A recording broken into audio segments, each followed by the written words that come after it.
être conscient que ce message est la parole d'Allah subhanahu wa ta'ala, c'est peut-être le problème, mais je pense que justement dans ce passage, donc c'est un passage de Surat Shu'ara que là, je suis en train de mentionner, le troisième verset de cette série, il donne une clé qui me semble être importante pour comprendre peut-être pourquoi parfois on a du mal à avoir cette intimité avec le Coran. Allah subhanahu wa ta'ala il dit donc nazzala bihi ar-ruhul amin ala qalbika litakuna min al-munzirin. Il l'a descendu sur ton cœur pour que tu sois parmi ceux qui avertissent. Et en fait, la manière d'appréhender le rapport au Coran, et surtout dans ce cours-là, il faudra faire très attention à ça, on a souvent une approche qui est très rationnelle. Alors qu'Allah subhanahu wa ta'ala nous dit que le Coran a été descendu sur le cœur du prophète alayhi salatu wassalam. Il a été descendu sur le cœur du prophète alayhi salatu wassalam dans l'objectif qu'il soit avertisseur.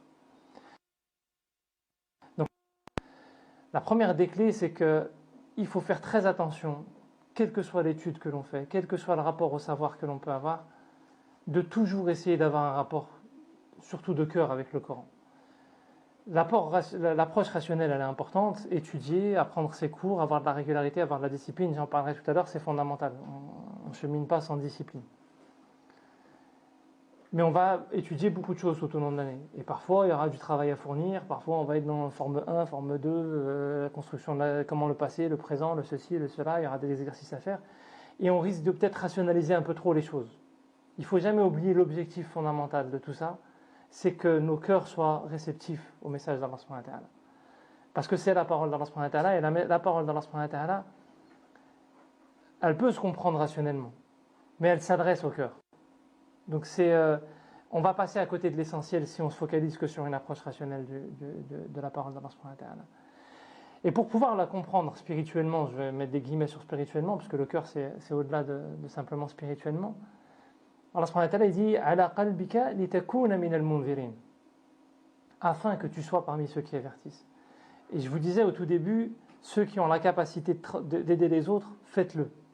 Faites-le, mais même ceux qui n'ont pas la capacité, c'est-à-dire que dans les cours que vous avez là aujourd'hui, vous allez apprendre une chose, vous rentrez chez vous, transmettez-le. N'attendez pas d'être des savants pour transmettre. Le peu que vous connaissez, transmettez-le. Le cœur est en éveil dans la transmission. Alors pas transmettre avec une démarche d'orgueil ou transmettre parce que vous pensez que vous avez quelque niveau que ce soit. On peut très vite retomber et puis de toute façon, quel que soit le niveau de savoir qu'on peut avoir, on connaît pratiquement rien de toute façon de ce qui pourrait être connaissable. Mais ce qui permet d'entretenir le cœur, c'est aussi la communication, parce que Allah subhanahu wa ta'ala, ce qu'il a mis dans nos cœurs, le ruh qu'Allah subhanahu wa ta'ala a insufflé en nous, il ne vit que par la transmission, que par le fait qu'on soit constamment dans la transmission aux autres. Si on coupe le lien de transmission, si on coupe le souci de transmettre, finalement à un moment ou à un autre, c'est un voile qui va venir se poser sur le cœur et on va plus rien ressentir nous-mêmes, on se prive nous-mêmes de pouvoir nous-mêmes bénéficier des lumières qu'Allah subhanahu wa ta'ala nous offre à travers le Coran. Donc la première des choses, c'est que il faut vraiment toujours essayer d'avoir à l'esprit tout au long de ce cursus-là que l'objectif fondamental, c'est d'avoir une relation de cœur avec le Coran.